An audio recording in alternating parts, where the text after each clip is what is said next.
xam nga Sénégal souvent on a pu avoir de belles idées et des projets mais on a souvent du mal dans l'exécution dans la mise en œuvre pour que projet bi respecter délai yi nga xam ne moom lañ ci moom lañ ko war a def. Respecter coût yi nga xam ne moom la war a jar ba pare objectif ak qualité yi nga xam ne ñuy xaar ci projet bi ñu nekk au rendez-vous. ba pare di pendant la mise en œuvre ñuy mitiguer en tout cas di régler problèmes yi di limiter risque parce que projet boo mënti gis rek dafa am un certain nombre de risques qui sont associés au projet. ñun suñu rôle mooy di suivre projet bi di xool état d'avancement physique bi di xool sur le plan financier ndax y a pas de décalage y a pas de problème parce que il est arrivé dans le passé dama lay jox quelques projets rek autosuffisance en riz bu ñu waxoon 2017. waaw injecté nañ ci ay milliards yu bëri mais jusqu'à maintenant on n'est pas autosuffisant en riz. maanaam su amoon peut-être dispositif suivi bu particulier bu qualitatif dana doon permettre ñu wax ne milliards yi ñuy injecté rek ak par rapport résultat bu ñuy xaar non il faut arrêter il faut regarder les choses. xanaa tey bi nga jëlee box la ñuy door a mën a comprendre ne projet yi nga xamante ne moom la ñuy dégtal Sénégalais yi et que yow ni nga ko waxee ngeen def liggéey suivi def également liggéey évaluation bi. Où sont les autres projets yi fi nekkoon ak coup de milliards c'est-à-dire yow booy wax ne da nga am benn jafe-jafe boo war a lijjanti ci wàllu financier bi est-ce que c'est dû justement à ma question koppar yi ñuy wax ne milliards yi te ñun du ñu gis projet en fait. projet yi nga xam ne sur les 10 dernières années projet yu mag yi d'envergure yi ñu doon exécuter. waaw amu ci benn projet boo xam ne a été réalisé dans les délais y en a pas. kon amul benn projet bu sotti. non am na projet yu sotti mais ils ont pris du retard aujourd'hui TER bi moo ngi daw c'est un projet. nu mu tudd sax stade Abdoulaye Wade bi nekk Diamniadio c'est un projet c'est sorti bon boobu sax moo ci nekk benn projet bu rare mais c'est un modèle conception bi c'est un peu particulier c'est différent des projets étatiques classiques quoi. mais am na BRT bi moo ngi daw c'est des projets qui ont été réalisés mais souvent avec des coûts très élevés avec des retards dans la réalisation ñun lu ñu bëgg a arrêter on va continuer à faire des projets mais dañoo bëgg projet yi bu mu am surcoût et que bu mu am retard et que objectif yi nga xam ne fixé nañ ko ñu koy atteindre. comme na yaa ngi comprendre bu baax li ma lay wax. Très bien. Donc du coup parce que l'État perd beaucoup d'argent pour des raisons très simples parce que projet soo ko war a exécuter sur 2 ans. mu diire 10 ans mais li nga ci perte kenn xamul nu mu toll dama lay jox exemple yu concret. Université Ahmadou Mahtar Mbow décret bi créé université bi ça a été signé en 2013 ba tey jii may wax ak yow Université Ahmadou Mahtar Mbow y a encore ay bâtiments yu nga xam ne pareegul sur les 13 y en a que 7 qui sont prêts y en a 6 encore qui doivent être réalisés et projet bi ça a duré plus de 10 ans loolu il faut que les gens évaluent aussi combien ce retard-là a coûté à l'État. Il y a des coûts financiers, il y a des coûts de pénalité et puis même des coûts d'opportunité liés au retard des projets.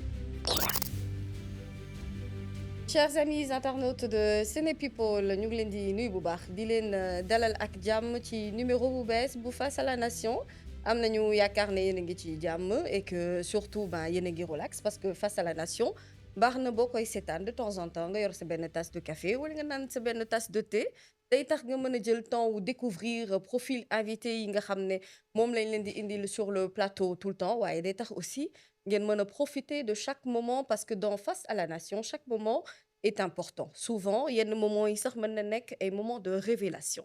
et donc ñu am mbégte ngeen di ànd ak ñun saa su nekk ci numéro yu bees yi nga xam ne moom lañ leen di proposer saa su nekk Face à la Nation c'est aussi ñu découvrir yenn facettes yu sunu ay invité ñenn ñi certainement seeni tur ngeen di dégg seeni visage daanaka miinu leen trop am na ñoo xamante ne jot ngeen a dégg seen histoire yoo xam ne jot na fi jaar y a des directeurs généraux yoo xamante ne ñu ngi def travail bu colossal di liggéey lu am solo te xamuñu leen donc on a envie que yenn partie yi nga xamante ne ci la nit ñi di gëstu ñuy découvrir également personnalité yi nga xam ne moom la ñuy dalal sunu plateau ñu remercier Youssouf Biagui bu baax mi nga xam ne mooy tax qualité image bi ak son bi ngeen koy seetaan di ci am mbégte merci à vous ci ni ngeen di liker mais également ni ngeen di partager émission Face à la Nation ngeen def ko seen yëfi bopp avec un plaisir kon lay dalal ki nga xam ne moom mooy sama gan tey ci sama émission bii di Face à la Nation mu nar a jàkkaarloo nation sénégalaise ngir ñu découvrir qui est-il réellement ki nga xam ne moom laa dalal tey c'est le nouveau directeur général du BOCS alors le BOCS mooy le bureau opérationnel de coordination et de suivi des projets ki nga xam ne moom laa dalal tey mooy Birame Olo Ba certainement bu ngeen déggee tur bi vous deviez vous dire Birame Olo Ba ça me dit quelque chose vous aurez l'occasion de découvrir qui est-il réellement bien entendu ginnaaw bu ma ko nuyoo bu baax di ko dalal ci plateau bi monsieur Ba ñu ngi lay nuyu bu baax di la bàyyi nga nuyoo ak internautes yi ñuy seetaan sur Sénépeople. asalaamaaleykum soxna Mami maa ngi lay nuyu bu baax di la ziar di la jaajëfal ci invitation bi nga ma invité tey di profité di nuyu sa internautes yi ñi nekk Sénégal ñi nekk dans la diaspora di am yaakaar ne dinañ am waxtaan gu am solo boo xam ne dana amal njëriñ ñi ñuy seetaan. Biram Olo Ndombadda. jam tan miɗo selli alhamdulillah. galle ma waɗi. mawɗum alhamdulillah miɗo yetta Allah no feewi. Mbadda e kurti. eyyi ça va miɗen hen gondi miɗen tinno alhamdulillah yettere Allah. xam nga ne da ngaa bëri sutura rek waaye mbaddaay kurti amul ci alpulaar de yow sax mbokki fan nga dëkk fan nga cosaanoo. waaw man maa ngi dëkk Kaolack maa ngi màggee fu ñuy wax Lindiane Jardin d'ailleurs maa ngi profité ci émission bi du nuyu waa Lindiane yëpp jàngee collège fu ñuy wax Këbatooki am ay camarades de classe yu bëri yoo xam ne Këbatooki Lindiane Sibassor lañ dëkk di profité di nuyuwaale waa gox googu yëpp mais man waa Kaolack laa samay waajur ñoo ngi soxee ko dans la commune de Latmingué. Kaolack moom war nga xamante ak Serigne Mboup xamante ngeen. non xamante wuñu miinante wuñu mos nañ daje moo xam naa am na benn doomam bu ma xamoon France rapidement mais nekkul koo xam ne miin naa ko honnêtement mais dama koy gis ci télé bi mos nañ daje aussi ay quelques fois quelques occasions dans le cadre professionnel ak yooyu miinante wuñu. très bien yaa ngi wax Latmingué sama xel mu ngi dem ci sama benn nijaay. La famille Wardini de Rose Wardini plus particulièrement Émile Wardini nga xam ne maa ngi koy nuyu également au passage alors pour ñi xam ki ñu invité tey kan la déjà pourquoi tuddewuñu la Biram mu gën a simple lu tax ñu tuddee la Birom. waaw c'est vrai que Birom c'est un nom un peu rare. Oui. Mais effectivement pël yi Birom la ñuy wax à la place de Biram sama mbokk séeréer yi ñooy gën di wax Biram mais pël yi en tout cas pël xaaboobe yi nga xam ne ñoo dëkk dans la zone Saloum on parle plus de Birom et sama papa dafa ma wax ne sax man bi ma juddoo sama bulletin de sama extrait de naissance moom moo insisté pour ñu def Birom à la place de Biram donc man Birom laa tudd. pourtant loolu laa doon bëgg laaj de est-ce que Biram moo nekk sa pièce d'identité ñu lay wooye Birom wala réellement Birom nga tudd Birom Oloba. Birom laa tudd Birom moo nekk samay papier Birom Oloba. alors Birom Oloba nag c'est une figure intellectuelle sunu mbokku internautes yi mais également dafa am parcours bu académique bu professionnel mais également militant la bu riche waaye bu diversifié et vous allez comprendre pourquoi. Biram Oloba est docteur en informatique spécialisé en optimisation et sûreté des systèmes. Il a aussi soutenu sa thèse en janvier 2016 à l'Université technologie de Troyes. Et puis, il l'a fait sur le thème de la modernisation et de l'optimisation des chaînes d'approvisionnement en biomasse pour des bioraffineries. J'ai bien prononcé. Il est également titulaire d'un diplôme d'ingénieur en informatique de l'École polytechnique de Tours et d'un master en recherche opérationnelle de l'Université François Rabelais. Expertise am na ci xam-xam bu yaatu ndax ay travaux moo ko conduire également à la création d'un logiciel prototype utilisé dans un projet de bioraffinerie et puis boo xam ne publié nañ ko par la suite dans des revues scientifiques prestigieuses comme Renewable Energy, c'est ça? Je prononce mal l'anglais. Et puis également ci ay manufacture wala plutôt ay revues scientifiques yoo xamante ne ñi xam nañu ko bu baax. C'est quelqu'un qui est aussi un grand entrepreneur, cofondateur de la start-up Bio SCO-CAS ou SAS, spécialisé dans les solutions logicielles d'intelligence artificielle. Am na itam engagement politique et militant. Il est membre de PASTEF, comme vous les patriotes certainement war ngeen xam Biram Olo bu baax a baax. Défenseur bëri nañ ci par exemple ci ay sujet dinañ ci ñëw mon cap taxawaay bi nga xamante ne am nañu ko ci defaraat image yu Biram Olo ci jamono bi ñu ko bëggee yàq fonction publique également feuille de route trait de personnalité des choses yu ñuy découvrir ci moom mais dégg naa ne yow Biram Olo Ba nit nga bu empathique. Il paraît également que vous êtes très serviable et que nit nga koo xamante ne vous êtes toujours à l'écoute, c'est vrai? waaw maa ngi lay jaajëfal bu baax ci question bi effectivement ñi nga xam ne ñoo ma gën a jege wala ñi ma miinanteel dañuy répéter loolu lu bëri. mais il n'en demeure pas moins que su fekkee ni ci wàllum liggéey ak dans le cadre professionnel moom je suis quelqu'un de très ferme et de très rigoureux mais effectivement bokk na ci li nga xam ne loo xam ne dama ciy kontaan trop mooy su ma rendre nit service. C'est quelque chose qui me fait toujours plaisir, qui me fait du bien de pouvoir aider les gens, accompagner, appuyer, soutenir, etc. loolu moom sama trait de caractère la mais nag dans le cadre du travail moom je ne tremble pas si je dois sanctionner ou je dois être très ferme loolu moom c'est aussi un de mes traits de caractère ñi ma jege daal trop ñi miin ñi may fréquente etc. oui effectivement mais dans le cadre professionnel moom damay séparer bu baax aspect sentimental bi ak l'aspect rigueur ak objectivité ak éthique bi nga xam moo war a am ci liggéey quoi. alors bu ñu ñëwee tuuti ci sa parcours parce que bëgg naa ngay ànd ak man ci sa parcours gis naa ne jàng nga quand même macha allah am nga degré d'étude bu élevé ñenn ñi sax ci bi ma leen di wax ne yow la ñuy dalal am na ñu ma ne non dëgg-dëgg crack ngay dalal tey ci sa plateau lan moo tax justement ñu jox la étiquette boobu l'étiquette d'un as. Bon, peut-être nit ñi dañoo gentil rek peut-être am na tuuti lu ñu xam mais on a encore énormément de choses à apprendre on est encore jeune évidemment am na lu ñu jàng parce que bon Sénégal la ñu jàngee man primaire comme ni ma la ko waxee Lindiane laa defee sama primaire. bi ma defee BFM yàlla dimbali woon na ma wërsëkal ma nekk premier du centre bi mu nekkee première fois et puis j'étais premier aussi de la région de Kaolack jàng lu ma teel a bëgg la lu ma teel a sopp dama doon bi may nekk xale sax su ma doon dem ci àll bi di sàmmi wala di doxantu ji wala affaire yooyu dama doon yor tout le temps sama cahier donc man jàng ak lire ak yooyu moom loolu daf ma mos a neex donc du coup moo tax ci jàng bi moom mosuma cee foo mosuma see caaxaan dama ko joxoon benn àq bu am solo donc mais je pense que peut-être loolu ci wàllu jàng bi la yàlla dimbale na ma mais dama considéré wu ma sama bopp ne peut-être que dama am benn intelligence bu supérieure ak ñeneen ñi absolument pas am na lu ma xam am na loo xam ne aussi dama koy jàng dajeek na ay ñoo xam ne aussi c'est des gens extrêmement brillants extrêmement forts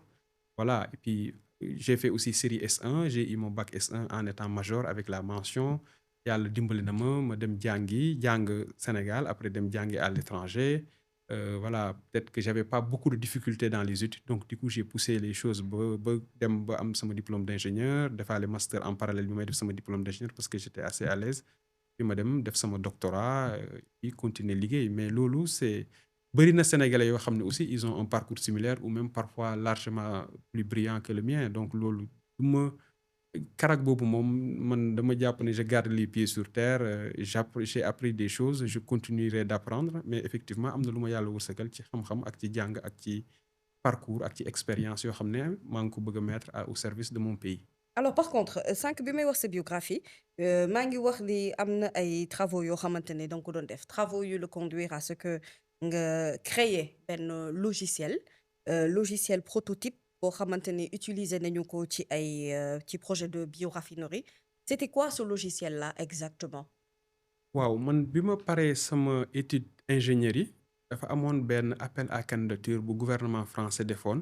pour financer thèse dans le cadre des pôles de compétitivité li ñu doon wax pôle de compétitivité bon y avait ay trentaine de candidats ñu choisir ma pour ma def sama doctorat. mais doctorat bi ma doon def dafa amoon benn partie boo xam ne c'est théorique mais dafa amoon benn partie boo xam ne c'était appliqué. léegi nag sama résultat thèse yi dafa amoon ay résultats yoo xam ne c'était très intéressant parce que modèle yi ñu développé woon ak algorithme yi modèle mathématique yi dañ doon permettre temps de calcul méthode yi gënoon performant à l'époque ci sujet bu ñu doon traité ñu jëlee ko ay des trentaines d'heures andi ko à des dizaines de minutes donc modèles yi dañoo efficace woon et ça avait fait un peu de retentissement ci communauté scientifique bi nga xam ne moo nekk la recherche opérationnelle. léegi nag ci modèle yooyu yaa am une partie boo xam ne dama ko valoriser woon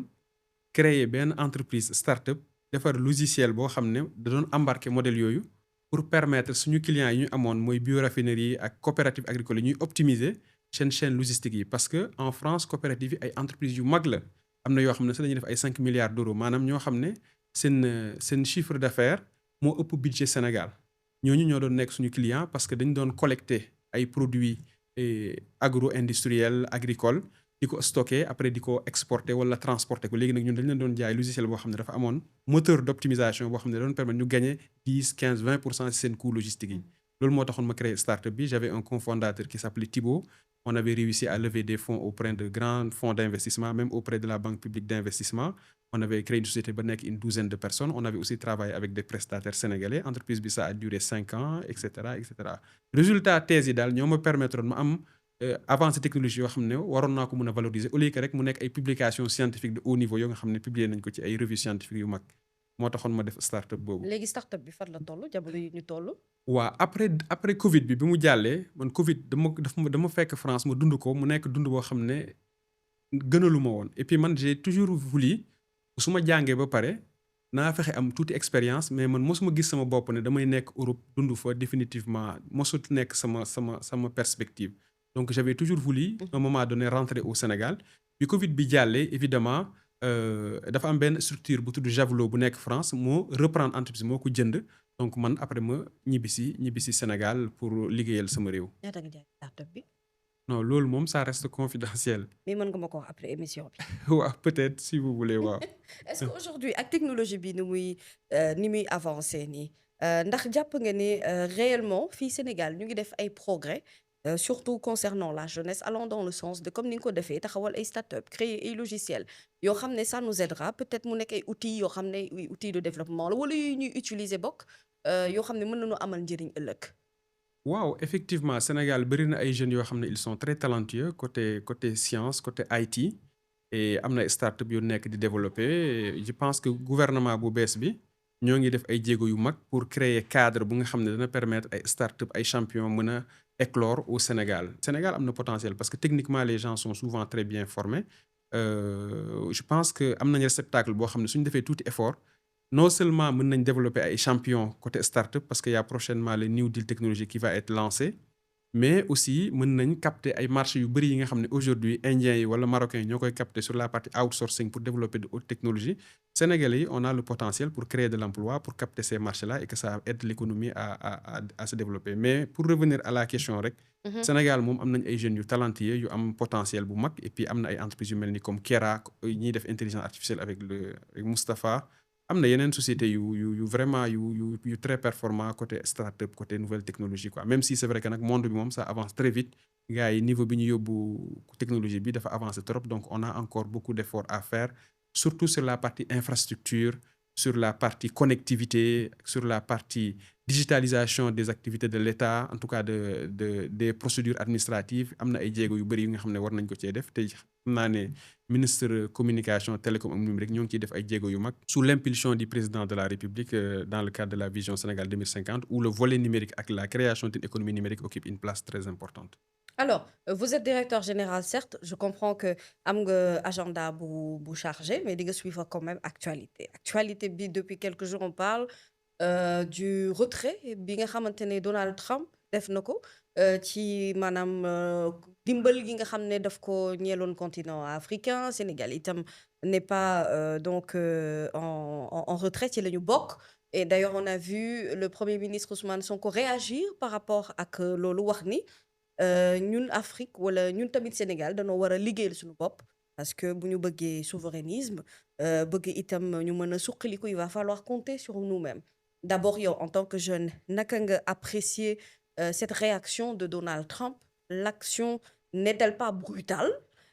Et est-ce que aujourd'hui yaakaar nga ne ñun dëgg-dëgg Sénégal am nañu chance su demal suñu bopp sans pour autant que yeneen état yi nekk soit Europe wala États-Unis di ñu pousse loxo?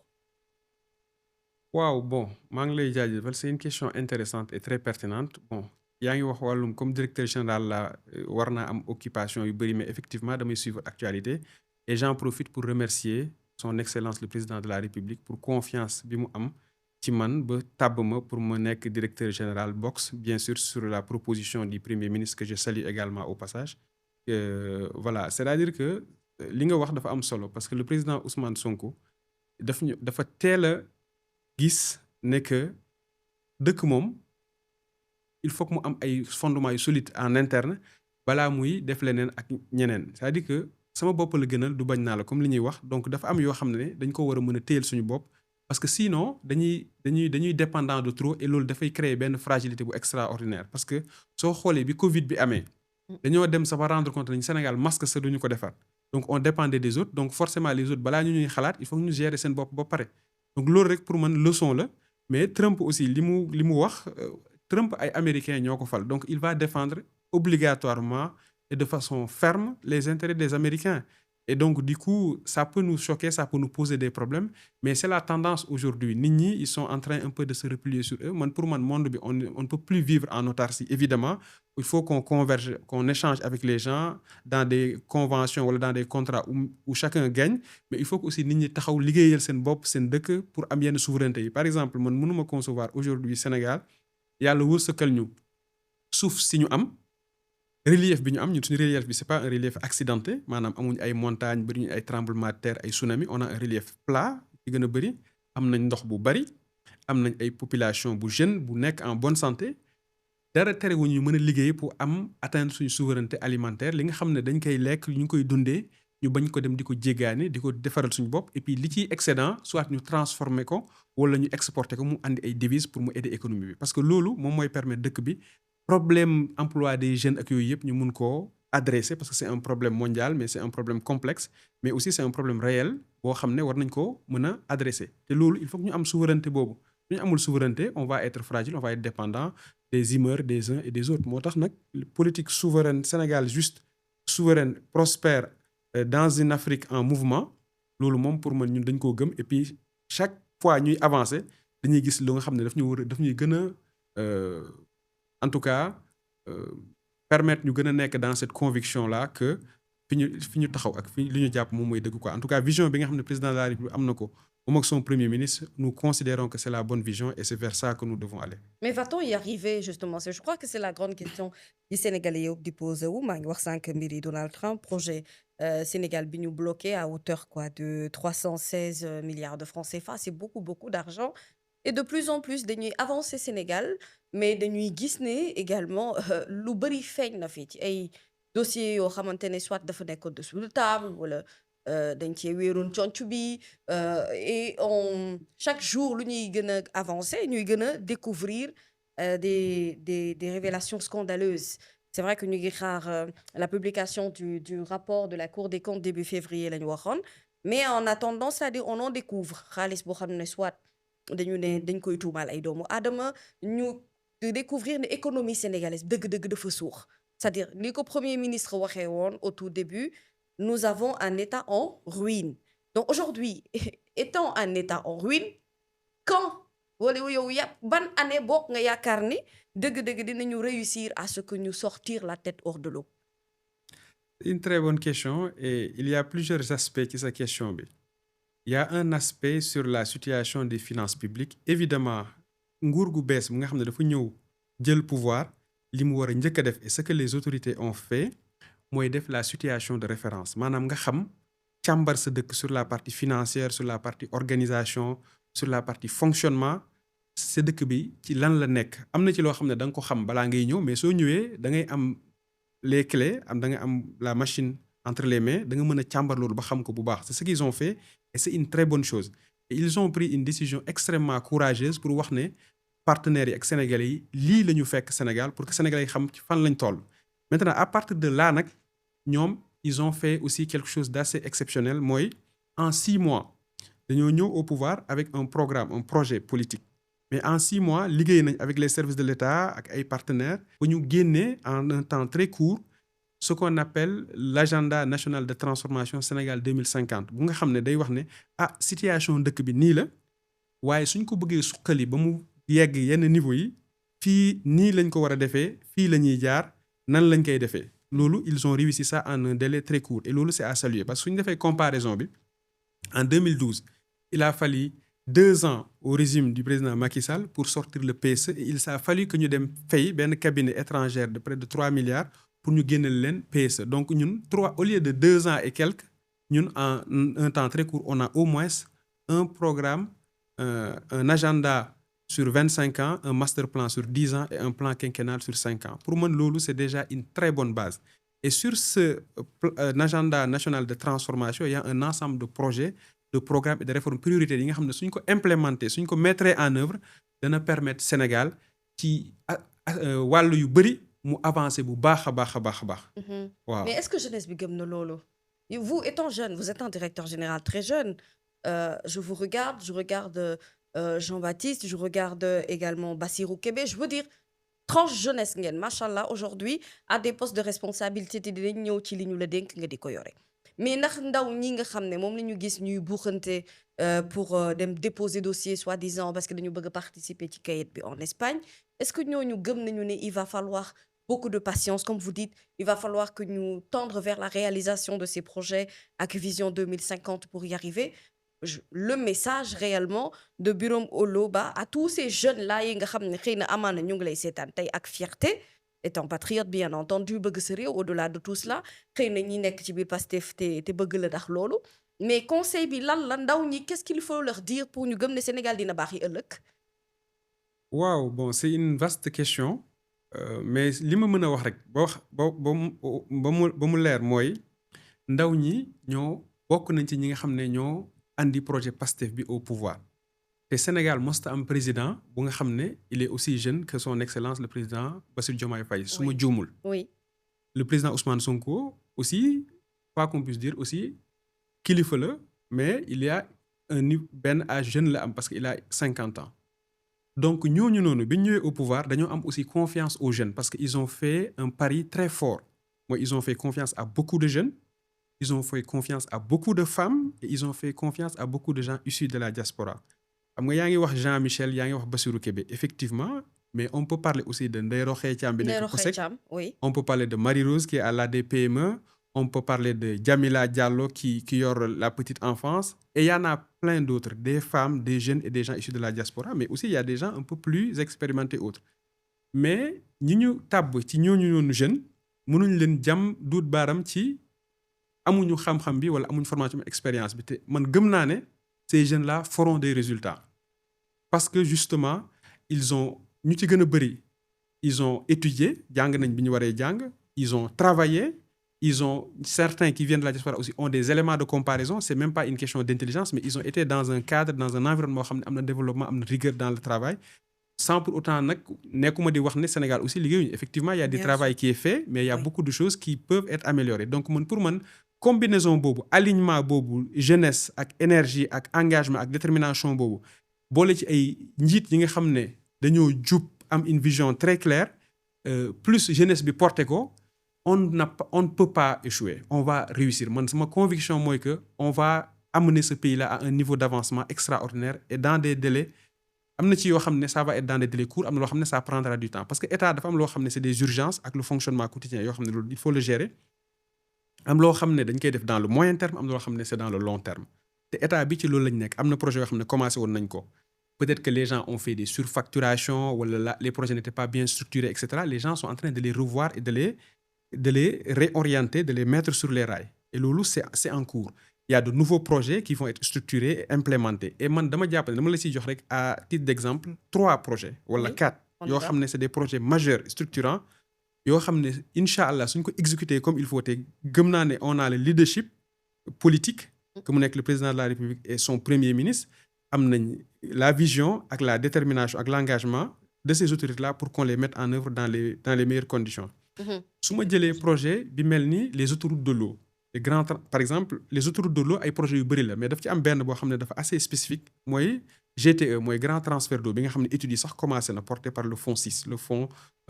souverain d'investissement sénégalais grand transfert d'eau day permettre ñu jëlee ndox lac de Guiers andi ko Thiès Mbour Dakar Touba ak Diourbel ndox boobu suñ ko àndee dana permettre non seulement ménages yi am accès à de l'eau mais on peut faire des aménagements agricoles sur le chemin pour créer beaucoup d'emplois mais aussi pour régler définitivement le problème de l'agriculture en partie parce que justement suñu agriculture tey ñaari problème wala ñetti problème ñu am mooy problème irrigation problème d'accès à l'eau la par exemple notre agriculture est trop tributaire à la pluviométrie maanaam suñu taw bi 3 mois lay taw su jeexee ñu ci gën a bëri dootuñu béyati à part ci taw bi rek lañu ko yaakaar waaw loolu projet boobu dana permettre régler problème boobu non seulement approvisionnement en eau de ces grandes villes là et que c'est très important parce que villes yooyu li ñu am ci population dafa bëri mais dana permettre ñu régler waale aussi problème agriculture soo régler agriculture day permettre nga produire li ngay dundee et puis li ci excédent comme ni mu ko waxee léegi da nga mën a développer industrie ak agro-industrie da nga ko mën a développer parce que am na ay meññeef yu ciy génn yoo xam ne da nga ko mën a transformer soit jaay ko fii wala jaay ko dans la région wala exporter ko loolu c'est quelque chose c'est un projet extrêmement structurant important études yi commencé na voilà et puis beneen projet bi mooy le projet RGS le réseau gazier du Sénégal c'est un projet qui a été commencé mais qui va être implémenté très rapidement projet boobu day permettre ñu jël gaz bi transformer ko en électricité mooy gaz to power ak gaz to industrie te xam nga dañoo découvrir gaz bu bëri sur les côtes sénégalaises surtout GTA am na gaz ak yaakaar teranga bi nekk ci Kayar offshore profond bi gaz boobu suñ ko jëlee transformer ko en électricité dana permettre ñu baisser le coût de la facture d'électricité au niveau des ménages mais danañu permettre ñu gën a compétitif sur la partie industrielle parce que l'un des facteurs de non compétitivité sur la partie industrielle mooy le coût élevé de l'électricité donc suñu régler problème électricité bi dana permettre de toute façon panier ménagère bi gën a kii nii parce que pouvoir d'achat bi dafay yokk mais au-delà de ça mooy le volet industriel parce que ñun suñu programme politique aussi en tout cas projet bi nga xam ne le président Bassirou Diomaye Faye moo ko porté volet industriel daf ci am solo trop te baisse coût électricité boobu dana permettre développement industrie bi te industrie moom mooy créer beaucoup d'emplois parce que industrie moom mooy soxla agent de sécurité moom mooy soxla gardien soxla chauffeur soxla technicien soxla ingénieur soxla benn commercial soxla kuy def marketing soxla kuy def comptabilité et cetera soxla ouvrier soxla plein de choses entre industrie moom mooy créer emploi mais pour nga am industrie bu développé il faut nga régler yenn piliers yi mooy problème électricité bi ak problème production bi parce que industrie moom dafay transformer mën nekk industrie extractive te volet boobu aussi c'est un volet très important dans l'agenda de transformation Sénégal 2050 parce que comme ni nga ko waxee léegi Sénégal am nañ fer am nañ manganèse am nañ ay yeneen produits te état bi taxaw na pour fexe ba nga xam ne produits yooyu dinañ ko mën a transformer fii donc industrie yooyu sur la partie minière ak yooyu ak industrie yi nga xam ne dañuy jógee le fait que coût de l'électricité bi dana wàññeeku ak environnement des affaires bi réforme yi nga xam ne bëgg nañ ko def ba nga xam ne Sénégal sera plus attractif loolu dana contribuer en grande partie à régler le problème lancinant de l'emploi des jeunes xam nga wax naa la RGS. wax la GTE. wax naa la ëbb minier yi. mooy transformation minière bi yi nga xam ne gouvernement bi bàyyi na ci xel bu baax a baax mais gannaaw ñetti projets yi nga xam ne c'est des projets extrêmement structurants parce que soo régler problème de l'eau régler en partie problème électricité régler aussi problème industrie minière. aussi terminer projet yi nga xam ne c'est des projets qui a été commencé mooy autoroute bi nga xam ne dafa war a dem ba Kaolack continuer dem ba Tamba ak autoroute bi nga xam ne war na dem ba Tivaouane d'ailleurs le ministre des transports a visité le chantier récemment mais aussi projet train bi nga xam ne day dem ba Tamba day permettre désenclavement parce que day permettre nga traverser ay pôles régionaux de développement yi nga xam ne nii dana leen désenclaver et puis dana permettre Sénégal régler base yi nga xam ne ñooy permettre son économie puisse décoller te loolu autorités ils l'ont bien compris c'est des projets qui vont évidemment être priorisés qui vont avoir un dispositif de suivi pointu et qui va contribuer structurellement parce que ñun dañoo bëgg changement systémique bëgguñu rek def ay taf yëngal wala di saupoudrage comme li nga xam ne da nga ñëw injecté biir rek affaire yi gaaw yuuxu et cetera comme politique yi ni ñu ko amee habitude def mais da nga régler les urgences tout de suite nga xam ne yooyu mënut a xaar mais da ngay liggéey boo xam ne structurellement day mettre ce pays bi dans une sécurité ak dans une logique de développement économique bu structurel maanaam modèle économique bi dañ koy changer parce que modèle bi ñu amoon mooy dañuy importer lépp lu ñu soxla rek dañ koy dem jéggaani mais là dañuy fexe ba nga xam ne li nga soxla da nga koy produire fii ak li ci des li ci ëpp nga transformer ko leneen yi nag li nga xam ne mënut a ñàkk lu nga xam ne da nga ko mën a jéggaani nga xam ne da nga mën a def échange équilibré balance commerciale bi nga xam ne il est chroniquement déficitaire parce que suñu importation ñu ëpp fuuf li ñuy génnee ci dëkk bi. Alors je rappelle à nos internautes que tey ñu ngi dalal ci émission Face à la Nation monsieur le directeur général du BOCS d'ailleurs dañ naan ko Birame Oloba et son BOCS on va y revenir tout à l'heure juste un point pour parler politique loo wut ci politique bi yow déjà macha allah on n'a pas besoin vraiment plus ñu développer ak yow bu ñu la dégloo ñuy wax rek on comprend très bien qu'il y a de la suite dans les idées et que déjà tu t'es bien lancé créer ce start-up ku mel ni France demaloon nga sa bopp ba pare lan ngay wut ci politique bi. waaw ñun en fait en tout cas ñun vision politique bi ñu am principal credo bi mooy le don de soi pour la patrie loolu moom mooy soo liiree le texte fondateur mooy appel aux patriotes mooy premier texte majeur bi nga xam ne Pastef bi ñu ko créé moom lañ distribuer moom lañ woo nit ñi mooy bëgg sa réew patriotisme te Pastef li mu tekki mooy patriote africain du Sénégal pour le travail l'éthique et la fraternité maanaam dañoo bëgg suñu réew gëm ko mu jaral ñu lu nekk man loolu moom andi politique dañ cee dugg parce que dañoo gis leader bu nga xam ne am na vision bi am na parcours bi am na jaar-jaar bi te jàpp nañ ne suñu ànd ak moom liggéey war nañ mën a contribuer à changer la situation de notre pays parce que sénégalais bu nekk ci diaspora bi il est bien évidemment dans la diaspora il gagne bien sa vie mën nga c'est déjà très respectable génn jàng et cetera et tout ça mais on peut être beaucoup plus ambitieux wala en tout cas en venant contribuer à construire à aider le pays à avancer donc du coup soo nekkee ci diaspora bi da nga nekk foofu trop mais da ngay bëgg sa réew et on avait parfois il nous manquait benn réceptacle bu nga xam ne dañu permettre ñu mën a engagé wu pour dans une perspective de contribuer au changement du pays mais nag c'est sûr que nekkul rek engagement politique mooy permettre nga changer ñi nekk ci diaspora bi dañuy aider dëkk bi lu bari parce que li ñuy envoyé rek en termes de transfert c'est beaucoup d'argent c'est plus que l'aide publique au développement donc ñooñu am nañ mérite te di leen jaajëfal bu baax parce que man ci diaspora bi laa nekkoon ci laa bokkoon mais nekk France am situation évidemment soo réfléchir tuuti mën nga wax ne man de su ma góorgóorlu tuuti mën naa dem ay entreprises yu mag yi comme ay Google ay IBM ay Facebook ak yooyu mais aussi da ngay wax ne ah man de waruma égoïste loolu su ma ko defee peut-être que c'est gratifiant voilà da nga gagné xaalis bu bëri da nga am benn visibilité autre mais yemul ak nga ñëw nekk sa réew di fi liggéeyal sa dëkk di ci contribuer de façon significative. Mais pourquoi Ousmane Sonko justement? Pourquoi lui en tant que leader politique? Pourquoi pas un autre leader politique ku bokk APR par exemple wala ku bokk ci beneen parti politique lu tax ce choix porté wu ci Ousmane Sonko? li may reetaan la mooy li nga wax APR quoi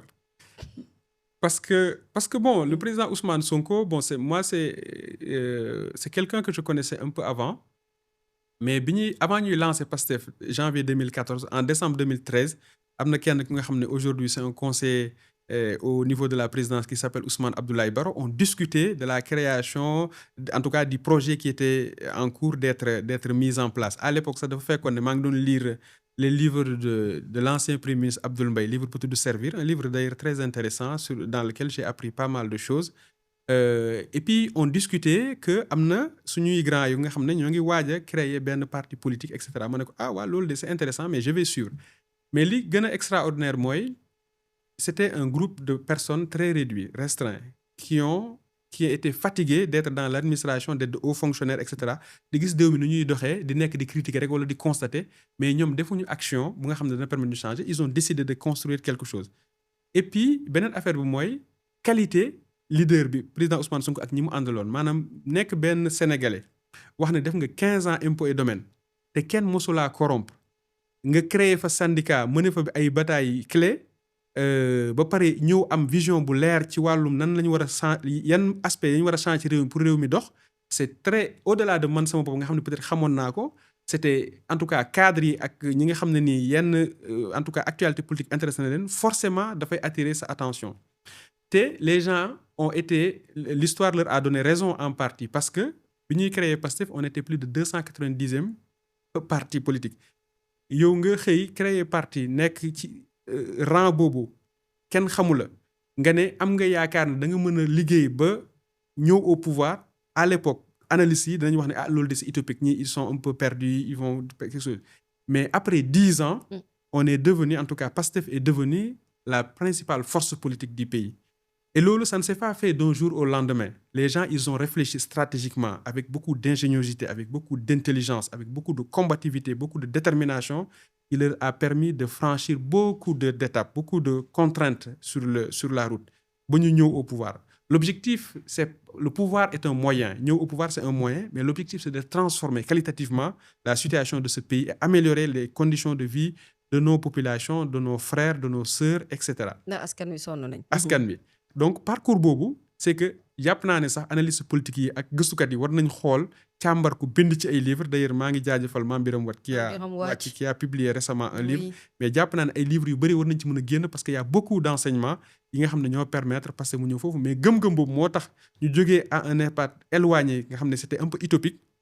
mu ñëw pouvoir mais gëm-gëm boobu moo fi nekk tey encore plus important pour transformer qualitativement ce pays-là. lu tax ma la waxee sànq APR nga reetaan. APR parce que APR c'est une grande déception parce que c'est vrai que j'étais encore jeune mais en 2012 j'ai parcouru plus de 500 kilomètres pour aller voter dama ba maa ngi nekk di terminer samay études école ingénieur parce que amoon na espoir que y allait avoir premier tour ay Ibrahima Fall deuxième tour am yaakaar ne peut-être que y allait avoir du changement parce que yoonu yokkute bonne gouvernance gouvernance sobre et vertueuse la patrie avant le parti etc. Il y avait pas mal de choses qui nous semblaient être importantes. slogan yi dañoo rafetoon waaye waaw slogan yi dañoo rafetoon waaw mais acte yi moom ça a été une grande déception et puis bon il y a eu beaucoup de mal qui a été fait dans ce pays-là ces 3 dernières années parce que je pense beaucoup à des jeunes qui ont été tués des gens qui ont été blessés des gens qui sont allés en prison pour des raisons politiques alors que les gens auraient pu am di ay arguments challenge nit ñi ci idéologie wala ci projet et tout ça et puis Sénégalais yi tànn mais ils avaient décidé de neutraliser cette force politique auquel ils ne pouvaient pas opposer quelque chose et ça a fait trop de mal à ce pays. Ça vous a fait du mal à vous aussi? Oui, bien parce sûr. Parce que, bien entendu, bu ñu nee Birame Oloba certainement d'autres vont se dire ah oui maintenant j'ai le déclic maanaam yow nga ànd ak Ousmane Sonko ci wàllum politique mu bokk gëm-gëm ngay xale am machallah xam-xam wu sell lool ci buñ lay gis ni ngay dérouler ñu xam ne dëgg-dëgg tu as de la suite dans les idées comme je l'ai dit tout à l'heure mais ànd beeg Ousmane Sonko boobu ça vous a coûté votre liberté et même le Moncap est venu être votre sauveur mën nga expliquer ñi ñuy seetaan qu'est-ce qui s'est passé. Oui, en fait, bon, en tout cas, pendant ce parcours-là, on a eu à faire face à beaucoup de contraintes. C'est-à-dire qu'au début, les gens ont commencé à diaboliser. Di wax ne ñi ay salafiste lañ wala Ousmane Sonko rebelle la wala ay partis réseaux sociaux lañ d'ailleurs sax ça loolu la ñu doon tooñee au début. Mais loolu bi mu marché wulee ils sont allés trop loin. Ils sont allés trop loin en attaquant une personne boo xam ne bëgg bi mu bëgg Sénégal foo ko natt rek dépassé na ko di ko attaquer dans son intimité. Et au-delà de cette intimité-là, commencé di ko bundu xatal, di ko toroxal, et cetera, et cetera. Les Sénégalais ne pouvaient pas laisser faire. Que ñu nekk suñu réew mi ñu bokk ko ak ñëpp benn parti nekk au pouvoir pour parce que bëgg a maintenir au pouvoir rek ne danañ faagaagal benn leader ak benn parti politique, et cetera, et cetera. Donc du coup, les gens ont dit que nous, on ne va pas accepter ça. Et pendant ce face-à-face-là, ils ont fait beaucoup de mal. J'ai parlé tout à l'heure des 80 jeunes qui sont morts. Et ñooñu en tout cas ñun ñi nga xam ne dañoo nekkoon ak ñoom ci combat bi c'est des gens ñoo xam ne dañ leen di bàyyi xel tout le temps parce que action bi ñuy def dañuy ne il faudrait pas que ñu trahir ces gens-là qui ont fait sacrifice ultime boobu. Ça c'est une première chose. Deuxième chose mooy ñoom dañoo jàppoon ne suñu jàppee ay président Ousmane Sonko jàpp ay président Bassirou Diomaye danañ nasaxal Pastef mais li ñu réeré woon mbir mooy xamuñu niveau de détermination ak niveau d'engagement bi nit ñi am pour projet boobu parce que ñu waxee don de soi pour la patrie nekkul rek ay mots yu ñuy wax nii pour faire genre quoi c'est que nit ñi dañ koo gëm ci gëm-gëm boobu nag forcément lu nekk mën na la cee fekk parce que aussi soo nekkee jeune am peut-être un peu de niveau ngay xalaat bu baax xam Sénégal nu muy fonctionner ak pouvoir ak carcan yi ak li implication yi soo ci duggee mën nga ci t'attends évidemment de façon lucide que lu nekk mën na la cee fekk donc man bi ñu ma jàppee yóbbu ma prison tëj ma de toute façon amuñu woon dara lu ñu ma reproché. de toute façon la jàppee woon à l'époque. non en fait xam nga époque boobu mooy man président Ousmane Sonko dañ ko jàpp je pense vendredi lundi ñu dissoudre Pastef mu am benn semaine samedi bi le soir man lañ ma jàpp. man bi ñu may jàpp j'étais avec un jeune dañoo waroon gisante il m'a appelé je suis allé le rencontrer on a discuté parce que dafa fekkoon ne moom dañ ko doon topp ils étaient en train de le suivre de le tracer bi ñu ñëwee di ko jàpp. lañ ma jàppaale ak yeneen ñaari nit mais amuñu woon absolument objectivement factuellement lan lañ mën a reprocher amul ça c'est une chose. Deuxième chose mooy li ci gën a ridicule mooy ñu naan ay atteinte à la sûreté de l'État association de malfaiteurs ay terroristes et cetera mais bon ñun ça nous affectait pas parce qu'on était préparés peut-être xam nga rek Sénégal ak ni ñuy perception bi ñu am ci prison suñu la jàppee sa mbokk yi ak sa connaissance yi et cetera dana leen affecté mais su fekkee ne jàpp nañu président Ousmane Sonko jàpp ay plus de 1600 personnes évidemment il pouvait arrêter n'importe qui am na ñoo xam ne ay Soumaïlé lañ leen jàppee am na ñoo xam ne dañoo def ay post Facebook am ñoo xam ne dañoo wax et cetera donc du coup ça faisait partie du chemin bon on l'a vécu tranquillement et puis bon après nekk liberté provisoire di dem obligé dem tribunal di signer pendant presque plusieurs mois et cetera. Mais bon, ça faisait partie du trajet, c'est pas quelque chose qui nous a ébranlé. Voilà, l'essentiel à la fin, moi, les gens ont tenu à faire face, à combattre pour que dëgg, en tout cas, li ñu jàpp ne moom mooy dëgg, venir au pouvoir. Maintenant nag dañu war a gën a déterminer wu, gën a engagé wu pour li nga xam ne yaakaar bi nga xam ne Sénégalais am nañ ko ci autorités yi, am ko ci Pastef, ñu bañ a jamais décevoir amaana boobu quoi, maanaam yaakaar boobu nit ñi am. Man loolu mooy nekk moteur bi nga xam ne moo ñuy animer chaque jour suñuy xëy di liggéey yi, suñuy def suñuy action ak yooyu. boobu ba li nga dugg ci politique amul dara dëgg-dëgg lu la ci naqari loo garder ci sa biir xol loo xam ne bu démb doon tey doo ko bëgg a dund. Bon, non, pas particulièrement. Je veux dire que politique, c'est comme la vie de tous les jours. Politique, c'est pas un corpus homogène. Li nga xam ne lépp tout est beau, tout est rose. Mais li ñu gëm ba gëm ko mooy pour organisation bi ñu bokk dafa révolutionner ni ñuy defee politique Sénégal. damay ñëwaat tuuti rek soo imaginer 2014 Sénégal politique nga imaginer ngay wax nit ñi nañ joxe xaalis ñu koy joxe wala nit ñi di engagé wu mu jaral leen loolu c'était un peu rare quand même. Aujourd'hui parce que fexe na ba ñëw au pouvoir sans pour autant que nit ñi di dem di jënd la conscience des gens. Les gens ont vendu aux Sénégalais un projet, des convictions, des valeurs, des principes et les Sénégalais ont adoré. waaw jënd nañu ko. waaw jënd nañu ko ci présidentielle bi confirmé ko ci législative. waaw ils ont adhéré. donc Oui. nag loolu dañ ko war a continuer xeex ñefe liggéey xar suñu tànk tubéy ba nga xam ne espoir boobu moom incha allah dinañ ko réussir te man am naa yaakaar ne y a pas de raison qu'on ne puisse pas le réussir. Évidemment le combat ne fait que commencer. Le combat vient de commencer réellement. Parce que pour changer ce pays-là, il faut beaucoup de choses et on est prêt, on est déterminé, bien sûr sous la supervision et sous l'autorité du président de la République et du Premier ministre pour faire aboutir ce projet qui suscite autant d'espoir pour les Sénégalais. Allez, pour changer ce pays-là, il va falloir certainement qu'on remette les choses en ordre et que ce qui appartient à César revienne à César, comme ça se dit. Je ne sais même pas si c'est la bonne formulation ou pas. Mais ce que je veux dire, moi, aujourd'hui, politiquement aussi, et politico-judiciairement parlant, il y a des choses qui évoluent. Lever nañu immunité parlementaire Farba Ngom, ñu ngi annoncé ne peut-être mën nañu lever immunité parlementaire bu Moustapha Diop ou encore bu Amadou Ba, ancien Premier ministre. Juste un avis, hein. Pas l'avis du directeur général, hein, mais l'avis du patriote que vous êtes par rapport à l'évolution sujet boobu balaa ñuy dugg si ci box. Bon, comme c'est des dossiers devant la justice, c'est même pas recommandé de commenter et de prononcer. Je pense que la justice va faire son travail avec rigueur, avec objectivité, et c'est ce que les Sénégalais attendent. De toute façon, il faut que dans ce pays-là, je ne parle même pas par rapport à ces dossiers-là, de façon générale, nous y compris, am la culture de la sanction, positive comme négative. Nit ki su defee liggéeyam correctement ñu sanctionné ko positivement, mais nit ki su defee safaan aussi yoon dal ci kawam. Parce que mënuñoo nekk ci dëkk bu nga xam ne suñu am demeewul noonu, li ñu am bëriwul torop, dañ ko war a yaxanal. Donc nag su fekkee ne alalu askan bi am na ñu ko utiliser du lu yoon, il faut que ñu tegaat nit ñi noonu, qui que ça puisse être. Man loolu laa gëm. mu ci mënti doon daal nga dem wuy ji ci yoon. Non, absolument. Man dama gëm ne la première personne qui va fauter même dans le cadre de notre appareil, de notre organisation, etc., les autorités, ils n'hésiteront pas à sanctionner. Que je les connais bien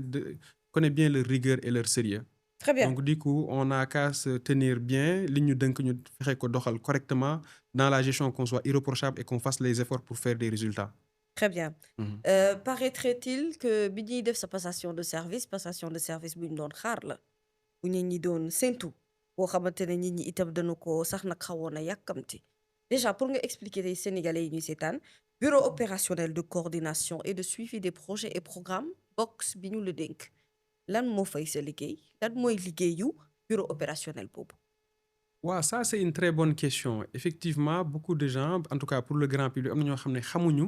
lan mooy mission box. Mais comme ni ko turam indiqué, Box est un bureau opérationnel. Maanaam opérationnel, c'est pas vraiment stratégique. C'est une structure stratégique, mais il travaille sur le plan opérationnel pour assurer le suivi, la coordination des grands projets et programmes et réformes prioritaires. Maanaam xam nga état dafa comme ni ma la ko waxee léegi dafa définir benn projet politique. Mais ci projet boobu ci projet politique boobu dafa am ay loo xam ne ay programme ak ay réformes yoo xam ne c'est prioritaire. Maanaam dañoo war a fexe ba nga xam ne muy taw muy naaj yooyu moom dañ koy délivrer dañuy génn quoi danañ ko implémenter danañ ko exécuter. Léegi ñun ci cabinet premier ministre lañ nekk ñun on est au niveau du cabinet du premier ministre, c'est lui notre autorité directe. Primature ngeen nekk. waaw primature. dañ leen loger biir primature. waaw xam nga primature ni ñu ko organiser mooy primature dafa am le cabinet du premier ministre mu am le secrétariat général du gouvernement. Premier ministre nag mooy seen autorité ñoom ñëpp. léegi ñun ci cabinet bi lañ nekkuñu ci secrétariat général du gouvernement bi. léegi ci cabinet bi ñun on rend compte à l'autorité. C'est-à-dire que suñu mission mooy faire le suivi des projets. Quand on dit suivi de projet mooy ngay saytu projet bi nan lay avancer. Maanaam xam nga Sénégal souvent on a pu avoir de belles idées et des projets mais on a souvent du mal dans l'exécution, dans la mise en œuvre pour que projet bi respecte délai yi nga xam ne moom lañ ko war a def. Respecter coûts yi nga xam ne moom la war a jar ba pare objectif ak qualité yi nga xam ne ñuy xaar ci projet bi ñu nekk au rendez-vous ba pare pendant la mise en œuvre ñuy mitiguer en tout cas di régler problèmes yi di limiter risque parce que projet boo mënti gis rek dafa am un certain nombre de risques qui sont associés au projet. Ñun suñu rôle mooy di suivre projet bi di xool état d'avancement physique bi di xool sur le plan financier ndax y a pas de décalage, y a pas de problème parce que il est arrivé dans le passé dama lay jox quelques projets rek autosuffisance en riz bu ñu waxoon 2017. waaw injecté nañ ci ay milliards yu bëri mais jusqu'à maintenant on n'est pas autosuffisant en riz. maanaam su amoon peut-être dispositif suivi bu particulier bu qualitatif dana doon permettre ñu wax ne milliards yi ñuy injecté rek ak par rapport résultat bu ñuy xaar non il faut arrêter il faut regarder les choses. suivi loolu lay jëriñ maanaam da ngay def le suivi di xool projet bi est-ce que moo ngi avancer dans le bon sens est-ce qu'il y a des problèmes s'il y a des problèmes nga jël problème yi en tout cas fexe ci andi solution avec d'autres acteurs yi nga xam ne ñoom ñooy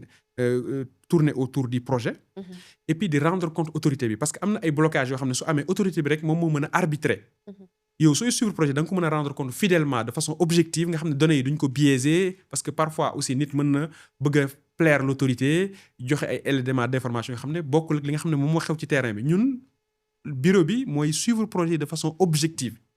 ba nga xam ne on rend compte à l'autorité de façon régulière avec des données à jour et très fiables nga xam ne dana xam ne de projet bii moo ngi avancé bii nii dafa taxaw ñu koy alerter su fekkee ne am na ay alerte ñu def ne alerte rouge wala bii c'est orange il y a des points d'attention ou c'est vert fii tout ça se passe bien loolu mooy benn point bi sur la partie suivi. mais dans le passé amoon na bureau bu mel ni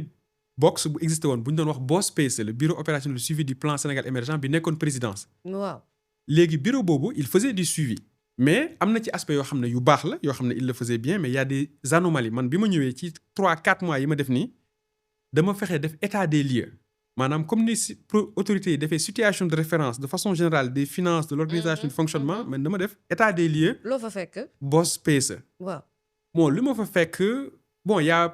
beaucoup de choses ils faisaient le suivi en tout cas le suivi physique ils le faisaient ils avaient un certain nombre de chefs de projet ils avaient un outil de tableau de bord qui n'a pas été mis à jour il y a eu quelques anomalies mais gis naa aussi ay manquements yi nga xam ne dama ko fas yéene corriger maanaam le suivi financier qu'on ne faisait pas vraiment loolu on va le régler inch'Allah avec l'appui et le soutien de l'autorité ñu nga xam ne dañuy def suivi financier def suivi physique mais suivre même un certain nombre d'autres indicateurs yi nga xam ne kenn mosu ko suivre comme le transfert de technologie wala même des indicateurs sur le contenu local en dehors des mines et de l'énergie parce que mine ak énergie ñoom amoon nañ aspect contenu local yi am na loi bu koy saytu loolu amoon na mais yeneen projet yu mag yi côté yooyu amutoon kenn ku koy suivre donc ñun on va amener de la nouveauté sur la partie suivi mais on va pas se limiter uniquement dans le suivi on va faire aussi de la coordination parce que fële BOS la tuddoon mais fii BOX la tudd mooy bureau opération de coordination et de suivi coordination mooy dafa am ay projets yoo nga xam ne ay ñaari ministre wala ñetti ministre ñoo koy seq te suñ ñaari ministre ñetti ministre seqee projet parfois mën na am ay difficultés parce que ku nekk mën na jéem a tirer la couverture de son côté mais ñun mën nañ jouer le rôle de facilitateur de coordonner pour que ça puisse avancer mais au-delà de cette coordination de projet interministériel ci Sénégal suñu exécuter projet très souvent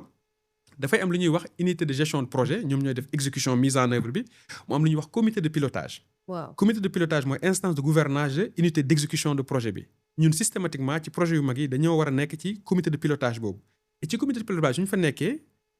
bien sûr dont le pilotage est assuré par le ministre porteur du projet on a toutes les informations du projet mais ça c'est une chose mais beneen affaire bi mooy on va avoir des experts métiers yi nga xam ne dañuy dem ci terrain bi di relever les données plus la remontée de données des chefs de projet de suivi nga xam ne dañ koy am ci benn tableau de bord en temps réel nga xam ne autorité bi saa yu ko neexee mën na dugg ci machine am xool projet yëpp état d'avancement yëpp alerte yëpp et cetera et puis régulièrement qu'on fasse le point pour identifier besoin d'arbitrage ou d'orientation sur certaines difficultés yu nga xam ne yenn projets yi ñoo ngi koy rencontrer mais au-delà de cette partie suivi ak coordination bi mu wax léegi dafa am benn volet boo xam ne mooy évaluation mu mënoo def suivi te doo def évaluation suivi moom dafay ànd ak toujours évaluation mais évaluation dafa nekk benn suivi boo xam ne sujet bu yaatu la parfois nit ñi dañ ciy def un peu d'amalgame évaluation projet dafa am différentes phases dafa am phase de conception am phase de mise en œuvre am phase d'exploitation léegi sur la partie conception dafa am évaluation bu ñuy wax évaluation ex ante maanaam dañuy évaluer projet bi ban impact la mën a am demain et cetera mu nekk ay prévisions loolu c'est un type d'évaluation mu am évaluation boo xam ne mi-parcours la maanaam da ngay définir un ensemble d'objectifs à atteindre su projet bi demee ba ci digg bi nga ci biir projet bi nga évaluer est-ce que nga natt xool ba xam fan nga toll loolu mooy évaluation à mi-parcours mu am beneen évaluation boo xam ne projet bi jeexal nga évaluation finale maanaam li nga saytu woon ci déroulement projet bi ak ni nga ko déroulé nan la demee lan nga ci tirer comme leçon d'expérience ce qui s'est bien passé ce qui s'est moins bien passé nga tirer ci ay leçons bi nga xam ne da nga ko mën a reproduire nga xam ne ci yeneen projet bi nga xam ne erreur yooyu du amaat loolu mooy final léegi nag su projet bi jeexee quelques mois quelques années mën nañ def évaluation ex post maanaam après ñu évaluer waat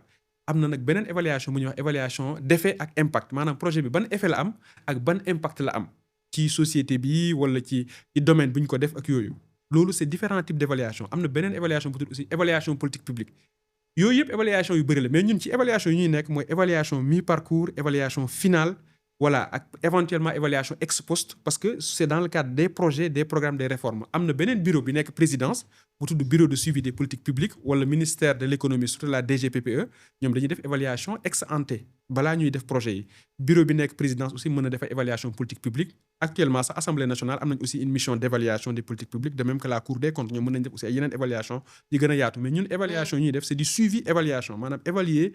performance su projet yi la ak objectif yi nga xam ne fixé nañ ko est-ce que atteindre nañ ko ou pas lu tax atteindre ñu ko. mooy suivi évaluation. man dama am problème c'est-à-dire que man. maa ngi am impression ne moom box boobu xanaa day door a xew dafay dooru juddu ci Sénégal goo xamante ne maanaam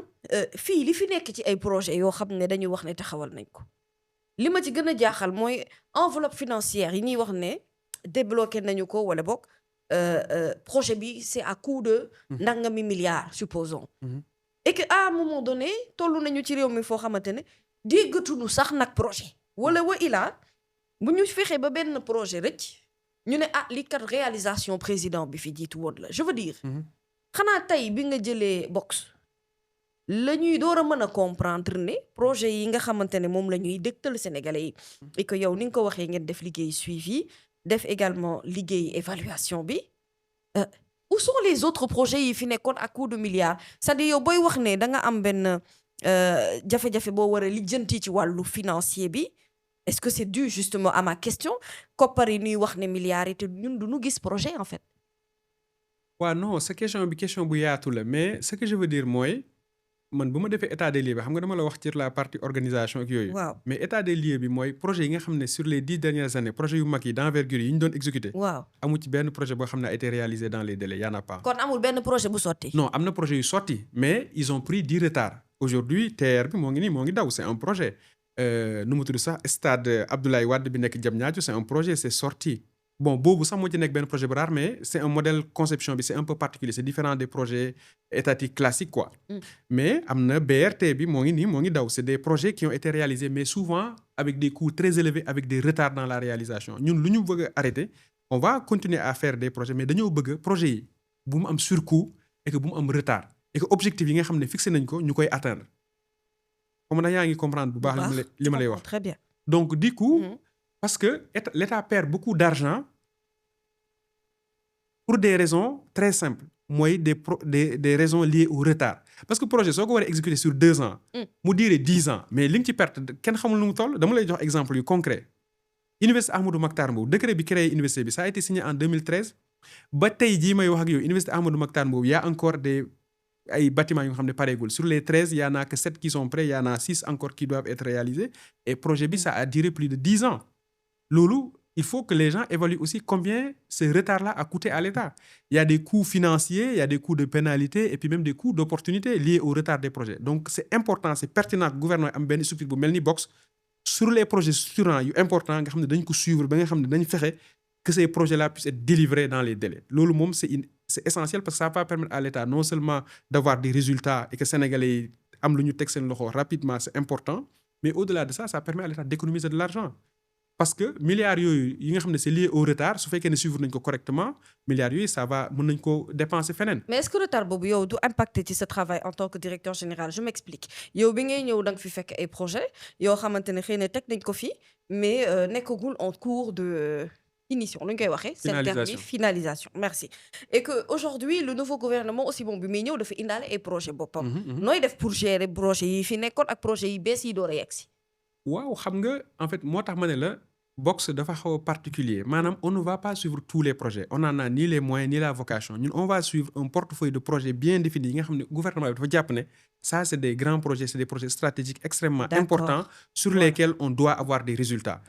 am na ci yenn projets yoo xam ne c'était des projets qui avaient été commencés ou peut-être structuré nañ ko mais lancé guñ ko wala yu ñu lancé mais il faut les finaliser ça c'est une chose yoo xam ne dañ leen war a suivre parce que on n'a pas besoin d'être à un niveau étatique très élevé pour se rendre compte d'une problématique majeure au Sénégal yow tey soo amoon projet tabax sa kër wala ubbi fële sa benn poulailler pour jaay ay ganaar soo taxawul di suivre sa bopp construction kër gi da nga ñëw fekk ñu sàcc ciment bi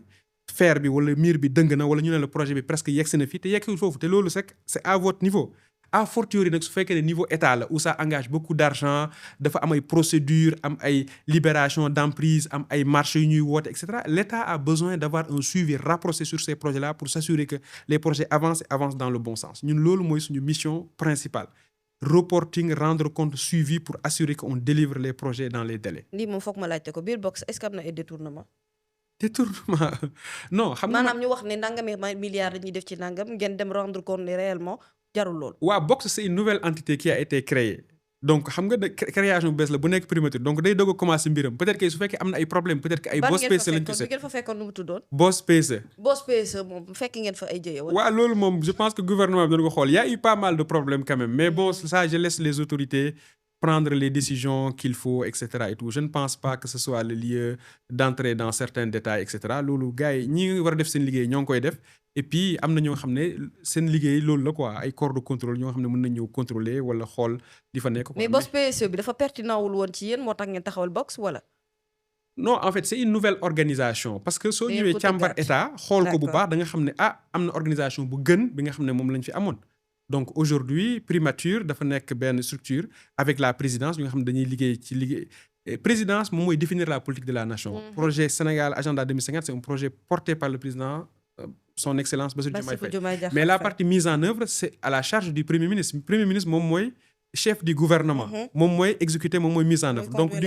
coup waaw sur la partie opérationnelle moom mooy def moom moo soxla le suivi opérationnel remonter yi régler problèmes yi et cetera et tout di rendre compte aussi à l'autorité suprême le président de la République et puis ñu xool ajustement yi ak correction yi ak yooyu donc du coup c'est très pertinent que ñu am Box mu nekk dans le cabinet du premier ministre Box li mu soxla rek mooy ñaari mbir de façon générale mooy benn portage de haut niveau c'est-à-dire que c'est un outil du premier ministre qui est le chef du gouvernement beneen mbir bi mooy ñu jox ko ay ressources de fonctionnement suffisant pour mën a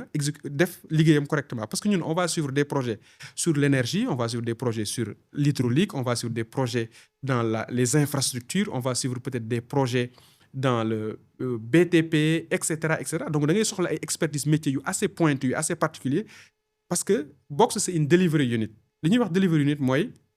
unité boo xam ne day être proche du niveau de décision ba pare di rendre compte régulièrement comme ni ma ko waxee delivery unit Angleterre lañ ko njëkk a créé. Tony Blair bi mu nekkee premier ministre Angleterre la nommé kenn ku ñuy wax Sir Michael Barber bi nga xam ne moom moo doon diriger delivery unit Tony Blair bi ça lui a permis de avoir quand même des résultats assez impressionnants sur une durée très courte parce que les gens mettaient la pression à ceux qui exécutent. c'est-à-dire delivery unit mooy rendre compte suivre mettre la pression mais aussi appuyer maanaam ñëwuñ fi rek pour def benn rôle de contrôle ak yooyu mais on fait le suivi mais aussi dañuy fexe jàppale pousser aider ñi nga xam ne ñoom ñooy mettre en œuvre pour que ñu am résultat parce que objectif yi ñëpp mooy projet yi génn ñu am ci résultat. D'accord. donc du coup loolu moom mooy ñun suñu mission et puis suñu amee portage bi ak le budget nécessaire rek incha allah am nañu yaakaar ne on va faire bien notre travail et puis ça va être utile au Sénégal et puis bokk na ci li ñu bëgg a def mooy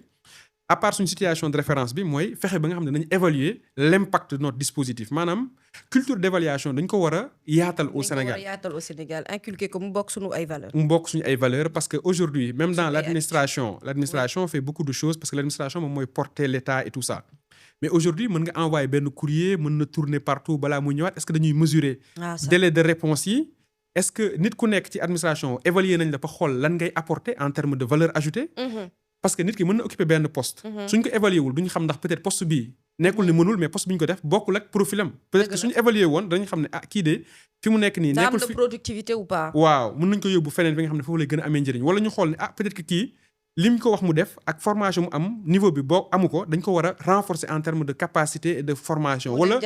mu jàngiwaat wala peut-être manager bi koy manager ni mu ko war a manager wu ko pour mu def résultat wala peut-être aussi fi ñu ko def ak xam-xamam tolluwu fa peut-être ñu changer ko wala ñu dindi ko mais loolu tant que deful évaluation du ñu am culture boobu moo tax président de la République dafa wax benn affaire bu am solo mooy ak premier ministre d'ailleurs bi muy def déclaration politique générale maanaam contrat de performance yi dañ ko war a généraliser ministères yi am ay contrat de performance agence yi aujourd'hui ñoom am nañ ko mais mën nañ ko gën a ñoŋal ba gën ko gën a rendre beaucoup plus robuste mais aussi agent yi nga xam ne dañoo nekk service public ñu leen di évaluer pour xam ku nekk qu'est-ce que vous apportez qu'est-ce que vous faites et cetera s'il y a des correctifs à apporter loolu mooy permettre administration performant et moom mooy permettre ñu réussir politique publique yi nga xam ne gouvernement bi porté na ko. Ce serait une très très bonne chose franchement je crois que bu ñu yeggee foofu moom on va arriver même à améliorer li nga xam ne moom mooy degré de compétence ou liggéeykat bu ci nekk. Machallah ça se voit que vous maîtrisez bien votre sujet. C'est facile de travailler avec le PM? le PM yomb na liggéey ak moom waaw bon le PM amul ay humeur wax ma rek garaaw non suñu diggante lay des. non le premier ministre est un homme extraordinaire c'est un leader bon loolu Sénégalais yëpp xam nañ ko le leader charismatique et cetera et tout ça mais c'est un homme d'une générosité d'une bienveillance d'un sérieux extraordinaire. Dans la vie de tous les jours. Oui, ba ci cabinet bi ngeen bokk di c'est liggéey. quelqu'un bu nga xam ne c'est pas pour rien yàlla wërsëkal ko yóbbu ko niveau bu mu toll tey mu nit ñi bëgg ko benn bëggeel boo xam ne c'est extraordinaire parce que daf koy dégager c'est un homme bien c'est un homme vraiment de grande qualité et ñun on a la fierté et la fierté mais aussi un plaisir extraordinaire d'avoir la chance d'être à ses côtés et de voir comment il est engagé, comment il est déterminé. Et il le déteint dans ses équipes. mais du jékki-jékki def ay crise mer ay mer yooyu ay romb la ci couloir du la nuyu yooyu. voilà non président Ousmane Sonko c'est un homme simple, c'est un homme humble, c'est un homme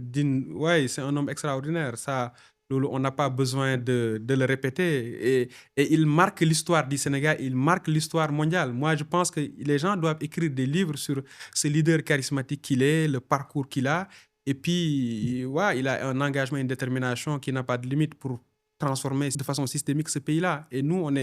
on est engagés à ses côtés, on est loyaux et on est convaincus qu'Inch'Allah, on va y arriver. Effectivement, il est très sollicité. Oui. Voilà, parce que soit amee 25 ministères, 5 secrétaires d'État, am actualité politique, am actualité agenda international, nga war a rendre compte président de la République, am sa famille, am aussi parti politique, etc. C'est extrêmement lourd, c'est très difficile. Et il y a une stature, il y a un travail extraordinaire. Il faut que voilà quoi. Donc jàpp naa ne daal ñun ñi nga xamante ne daal président de la République wóolu nañu teg ñu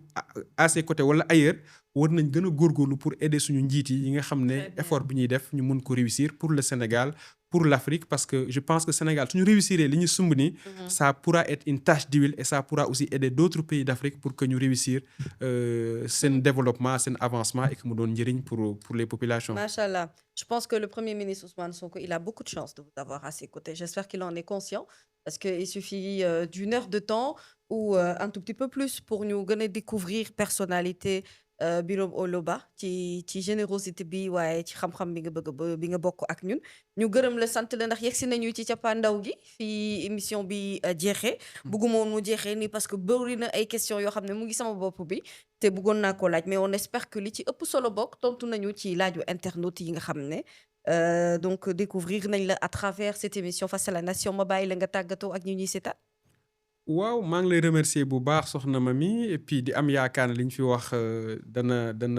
doon njëriñ pour ñi nga xam ne ñooñu doon seetaan. C'est sûr. Di remercier encore le président de la République qui est aussi un homme extraordinaire, qui est un homme d'une lucidité et d'une clairvoyance extraordinaire parce que j'ai eu aussi la chance de le côtoyer, de travailler avec lui dans le passé, de même que aussi le président de la République. Et puis je pense qu'aujourd'hui, ils ont la confiance des Sénégalais. Élection présidentielle 54%, élection législative plus de 130 députés. Donc le peuple sénégalais est avec eux et derrière eux et que nous aussi qui sont à leur côté, on est conscient des enjeux et on est engagé, on est déterminé à travailler pour le Sénégal pour que li nga xam ne yaakaar bi nga xam ne projet bi suscité na ko auprès des Sénégalais bu mu doon échec mu doon réussite et puis mu étendre wu ba nga xam ne dana dem ci yeneen pays di la jaajëfal ci question yi di remercier sa internautes yi et puis di am yaakaar ne on aura d'autres occasions de continuer les échanges inchallah. Non, j'espère que sonaluma la que ça a été un bon moment, que j'ai été sympa. Je Oui, suis toujours sympa. mais bien sûr, c'est un échange très intéressant. Oui. Et puis voilà, c'est le jeu des émissions, c'est de pouvoir échanger et puis de partager un certain nombre de choses. Peut-être que li ci baax, peut-être yàlla la su amee ay njuumte aussi, on s'en excuse. Non, Mais machallah, l'objectif à la je pense fin, que tout a été bien. c'était Et, justement de partager. Voilà, le partage c'était un excellent échange, hein, vraiment. Un échange boo xamante ne ñun ñi ci suñu bopp jëlee nañ ci xam-xam bu bari bari ñu di la ñaanal yàlla. Sa poste directeur général bi nga xam ne moom nga am ak yéene bi nga xamante ne am nga ko également ci li ñu la dénk ngay liggéey ak le premier ministre di liggéey ci projet yeeg comme ni nga ko waxee suivi ak évaluation bi ngay def saa su ne yàlla na yéen bi woyof et puis yàlla may la ci ndam lu kawe kawe am nañu ci yaakaar ndax macha allah xale nga waaye xam-xam baa ngi fi donc yàlla na yàlla sàmm la ba li nga bëgg ci sa carrière ak li nga bëgg également ci sa àdduna yàlla mottali ko mu doon njëriñu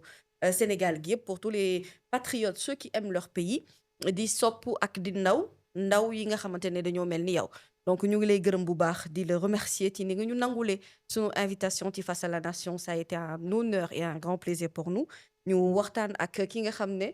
moom mooy Birame Oloba. Comme ñun tamit am nañu benn Mbappé bu xarañ boo xam ne moom moo nekk ci xarale bi kooku nag mooy Amidou namm naa la vraiment dafa mel ni sama xel mi daa nekk ci yow Youssouf Biagui sunu Mbappé bi nga xam ne mooy tax qualité image yi baax mooy tax également son bi baax kuy seetaan Séné People da ngay am mbégte ndax à cause de la qualité des images qu'il nous fait. Alors on le remercie pour la réalisation te bu leen fàtte ne vous avez l'occasion également de rejoindre donc li nga xam ne moom mooy la communauté de Séné Plus, mais surtout d'avoir un accès bi nga xam ne ça va être un accès illimité. C'est bel et bien possible surtout ngeen bokk ci ñi nga xamante ne ñoom ñooy internetu VIP yéenay njëkk jot ci vidéo inédite yi yéenay également njëkk jot ci sunu ay contenu premium en avant-première bala qui que ce soit di ko am loolu nag c'est simple mooy ngeen bokk ci club privilégié internetu Séné People yi bu ngeen nekkee Sénégal boo paree DG naga abonné 1000 francs rek ngay daal di def par mois boo nekkee Amérique je crois que ce sera 2,99 $ et puis boo nekkee Europe ce sera 2,99 € par mois. Donc faites ça comme ça ngeen mën a soutenir Séné People Plus ci li nga xam ne moom mooy production bi ak liggéey bi jërë ngeen jëf ñu sant leen gërëm leen bu baax. Vous vouliez rajouter quelque chose? waaw je ma bëggoon profiter rek. Waaw. Remercier votre directeur général Amidou Djigo Amidou Djigo. que j'ai connu en 2015 en France. Et je pense que je suis la première personne à lui avoir parlé de Pastef et de Ousmane Sonko en 2015 dans le cadre d'un forum des Africains qui était organisé à Paris. Donc maa ngi koy remercier di ko jaajëfal di rafetlu aussi liggéey bi nga xam ne bu am solo bi muy def à travers Séné People. C'est quelqu'un qui fait beaucoup de choses et que ñoo ngi koy ñaanal liggéey bi gën a avancer et puis mu am ci ay résultats yu ëpp yi nga xam ne moom la nekk di def tey. Amin ya rabbal Merci alamin. beaucoup. Merci beaucoup Monsieur Ba. Prochain rendez-vous très très bientôt avec un autre invité sur ce même plateau. Face à la Nation sur Séné People.